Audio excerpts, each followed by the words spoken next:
Assalamualaikum warahmatullahi wabarakatuh. Di sini saya Rizkolis Thomas Diana Putra akan menjelaskan tentang uji asumsi klasik, di mana datanya di sini adalah multivariat.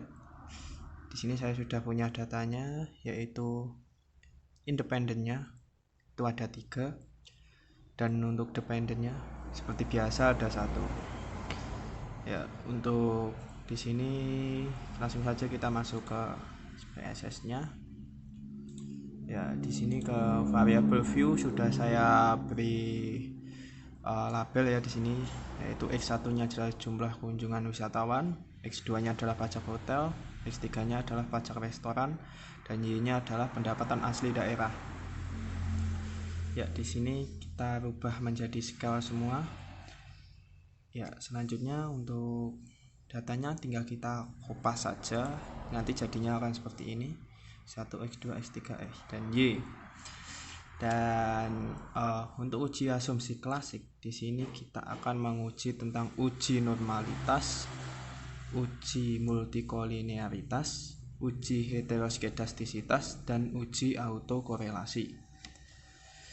Ya, langsung saja kita menggunakan regression linear. Akan muncul tampilan seperti ini nantinya. Silahkan dimasukkan untuk variabel dependennya. Ini adalah pendapatan asli daerah, jumlah kunjungan wisatawan, pajak hotel, dan pajak restoran. Ya, selanjutnya kita akan menyeting untuk ini yang dicentang adalah deskriptif dan collinearity. Untuk apa kita centang collinearity? Untuk menguji multikolinearitasnya. Selanjutnya adalah Durbin-Watson-nya kita centang. Kenapa Durbin-Watson? Karena kita butuh data dari Durbin-Watson untuk menghitung autokorelasi nantinya. Selanjutnya kita continue. Selanjutnya kita masuk ke plots. Ya, untuk plot sendiri di sini kita masukkan yang sheet ini ke kolom Y. Selanjutnya Z-thread ini kita masukkan ke kolom X. Selanjutnya untuk histogram dan normal probability plot jangan lupa dicentang. Untuk normal probability plot kita gunakan untuk menguji uji normalitas. Ya, klik continue. Lalu untuk option kita buka sudah 0,5, jadi tidak perlu ada yang dirubah. Jika sudah semua, langsung saja klik OK. Nanti biasanya akan muncul ya seperti ini ya. Jadi ini yang muncul, data-data yang muncul seperti ini. Dan untuk analisis yang pertama kita bisa lihat sini.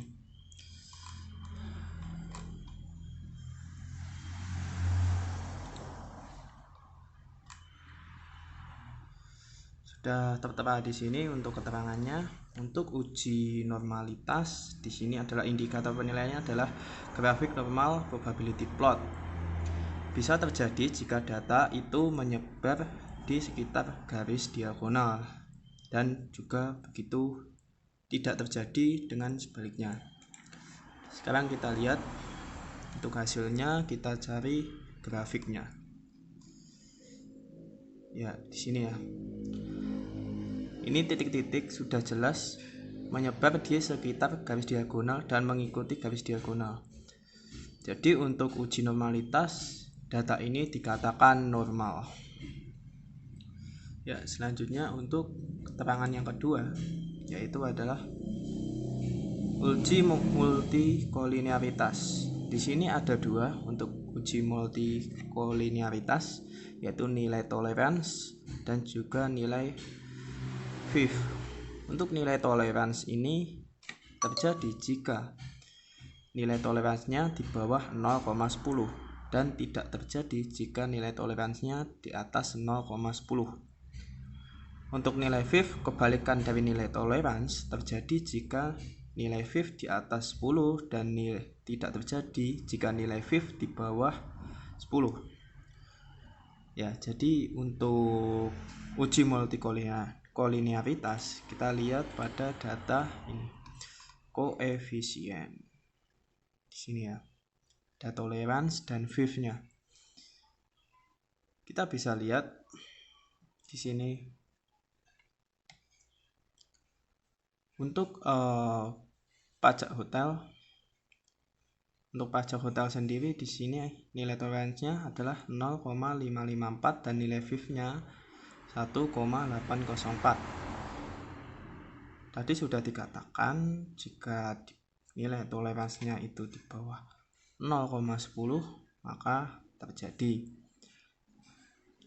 Ya, berarti kalau di sini itu di bawah 10. Karena ini nilai toleransinya di atas 10 dan nilai VIF-nya di bawah 10, untuk pajak hotel ini tidak terjadi multikolinearitas. Yang di bawah ini juga sama, nilainya adalah di atas 10 untuk nilai toleransi dan nilai VIF-nya di bawah 10. Maka multikolinearitas di data ini tidak terjadi. Kesimpulannya seperti itu. Untuk selanjutnya itu adalah uji heteroskedastisitas, di mana kita indikator penilaiannya bisa melihat scatter plots. Untuk scatter plots heteroskedastisitas itu bisa terjadi jika titik-titik yang ada di scatter plots itu membentuk pola-pola tertentu, pola-pola yang wajar ibaratnya seperti itu. Untuk yang tidak terjadi itu jika pada scatter plots itu pola-polanya tidak teratur, jadi menyebar seperti itu di atas 0 ataupun di bawah angka 0. Sekarang kita langsung kembali ke hasil SPSS-nya. Kita lihat grafik scatter plots yang ada di bawah. Ya, di sini ya. Ini dia.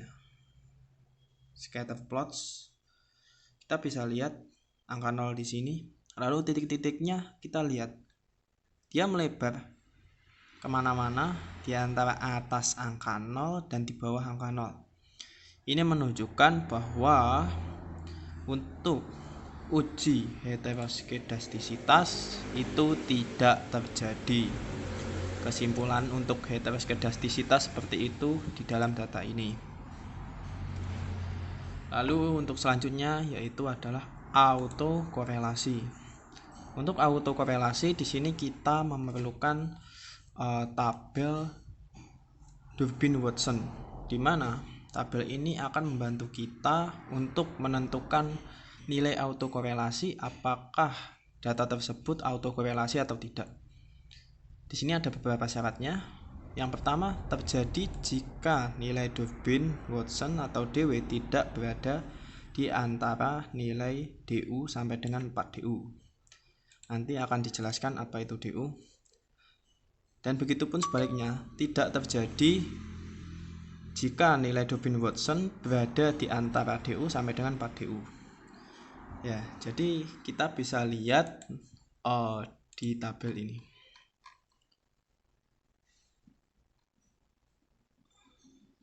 Ini model summary.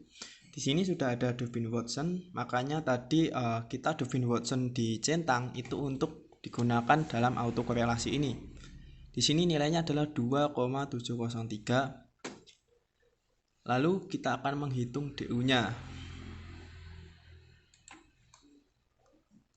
Di sini adalah tabel Durbin-Watson. Kita harus tahu dulu berapa ininya, n-nya itu berapa.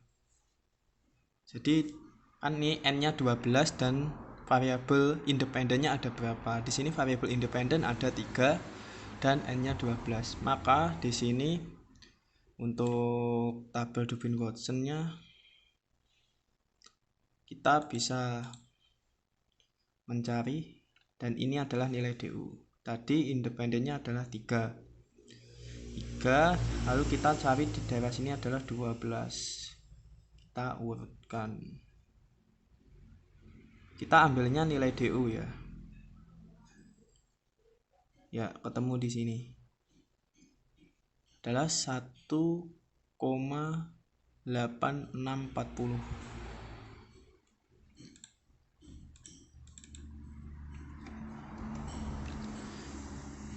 Di sini nilai DU-nya adalah sudah saya tulis di sini 1,8640 diambil dari tabel yang ada di sini. Ya, untuk selanjutnya untuk nilai DW atau Durbin Watson-nya kita bisa lihat tadi di sini yaitu 2,703. Lalu untuk cara penghitungannya sesuai syarat yang di atas, kita harus menghitung 4 min DU. Ini sudah saya hitung dan hasilnya adalah ini. Syaratnya adalah seperti yang sudah disebutkan di atas, terjadi jika nilai Durbin Watson tidak berada di antara nilai DU sampai dengan 4 min DU, dan tidak terjadi jika nilai Durbin Watson berada di antara DU sampai dengan 4 DU, 4 min DU. Ya, di sini kita harus mengurangi dulu 4 min DU. 4 min 1,8640 hasilnya adalah ini. Untuk DU-nya ini. Ya, jadi ini nilai Durbin Watson-nya ini. Apakah 2,703 ini ternyata tidak berada di antara 1,8640 dan 2,136. Dia berada di atas kedua angka ini. Jadi bisa disimpulkan bahwa nilai uji autokorelasi ini terjadi pada data ini. Jadi kesimpulannya, untuk uji normalitas dan uji autokorelasi terjadi pada data ini. Dan untuk uji multikolinearitas dan uji heteroskedastisitas tidak terjadi. Sekian, terima kasih video dari saya. Semoga sehat selalu semuanya. Wassalamualaikum warahmatullahi wabarakatuh.